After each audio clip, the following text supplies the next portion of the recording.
छत्तीसगढ़ में मैं बिल्कुल विश्वास से कह सकता हूं कि छत्तीसगढ़ को बनाने का पूरा श्रेय हमारे नेता श्रद्धेय अटल जी को जाता है, जिन्होंने छत्तीसगढ़ को बनाया। और अटल जी ने छत्तीसगढ़ बनाने के बाद छत्तीसगढ़ को संवारने का पूरा श्रेय अभी के प्रधानमंत्री और देश के नेता श्री नरेंद्र मोदी जी के जा। और छत्तीसगढ़ सरकार अपना 25वां वर्ष भी मना रही है स्थापना का, और वो वर्ष को अटल निर्माण वर्ष के रूप में मनाने का निर्णय छत्तीसगढ़ सरकार ने किया है। और उस वक्त अटल जी के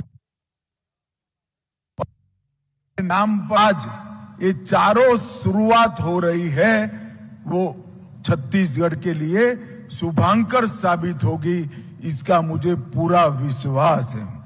मित्रों, छत्तीसगढ़, आज रमन सिंह जी भी यहां बैठे हैं, इन्होंने नींव डालने के बाद मैं नया रायपुर देखने के लिए आया था।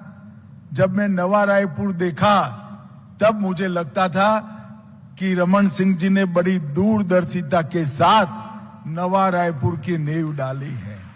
और आज नवा रायपुर को पलते बढ़ते पनपते देख रहा हूं। मुझे निश्चित रूप से अब विश्वास हो गया है, आने वाले दिनों में सबसे आधुनिक और सबसे हरियाली राजधानी में हमारे नया रायपुर का स्थान होगा, इसका मुझे विश्वास है। पिछले 1.5 सालों में विष्णुदेव जी के नेतृत्व में छत्तीसगढ़ ने दिन दूनी रात चौगुनी प्रगति की है। मगर छत्तीसगढ़ में विष्णुदेव जी की सरकार और छत्तीसगढ़ के गृह मंत्री विजय जी का सबसे बड़ा उपलब्धि है तो एक रुका हुआ नक्सल विरोधी अभियान को उन्होंने द्रुत गति से चलाया और छत्तीसगढ़ को नक्सल मुक्त करने की दिशा में आगे बढ़े। और मैं जनवरी से देख रहा हूं, सरकार बनी उसके दूसरे महीने से ये दोनों ने नक्सल विरोधी अभियान को न केवल धार दी, समय समय पर इसका मार्गदर्शन भी किया, पुलिस बलों का, सुरक्षा बलों का हौसला बढ़ाया और मक्कमता के साथ ये लड़ाई को लड़ने में बहुत बड़ा योगदान दिया है। मैं भारत सरकार की ओर से हमारे छत्तीसगढ़ के गृह मंत्री विजय जी और मुख्यमंत्री श्रीमान विष्णुदेव साय जी को बहुत बहुत साधुवाद देना चाहता हूं। और मैंने छत्तीसगढ़ में ही कहा था, यही नवा रायपुर में कहा था, अटल नगर में कहा था कि 31/3/2026 ये देश नक्सलवाद से मुक्त हो जाएगा। और मित्रों, मैं फिर से बात विश्वास के साथ दोहराना चाहता हूं, जिस तरह से सुरक्षा बलों ने पराक्रम किया है, हमारी सूचना एजेंसियों ने सटीक रणनीति बनाई है, हमें लक्ष्य को सिद्ध कर कर रहेंगे।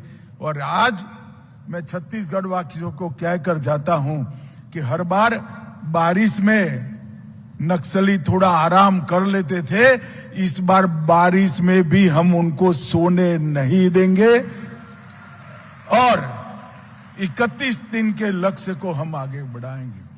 मैं फिर से जो नक्सलवाद के रास्ते पर भटक कर चले गए हैं, वो सभी युवाओं को अपील करना चाहता हूं कि बहुत लुभावनी सरेंडर पॉलिसी विष्णुदेव जी ने बनाई। आइए, हथियार डाल दीजिए और नए छत्तीसगढ़ की विकास की यात्रा में जुड़ जाइए। इससे अच्छा सरेंडर करने का मौका कभी नहीं मिलेगा। कोई चर्चा की जरूरत नहीं है, सरकार पर भरोसा करिए, हथियार डालिए, मेन स्ट्रीम में जुड़ जाइए और आप छत्तीसगढ़ की विकास की यात्रा के साथ अपने आप जुड़ जाएंगे। ढेर सारे लोगों ने हथियार डाले हैं, उनका भी मैं समाज जीवन में वापिस मनपूर्वक स्वागत करता हूं। तो गृह मंत्री अमित शाह को सुन रहे थे आप। 2 दिनों के छत्तीसगढ़ दौरे पर हैं और यहां पर एनएफएसयू और सीएफएसएल का उन्होंने उद्घाटन किया। एक छोटे से ब्रेक के लिए रुक रहे हैं, आगे भी आपको अपडेट से रूबरू कराएंगे।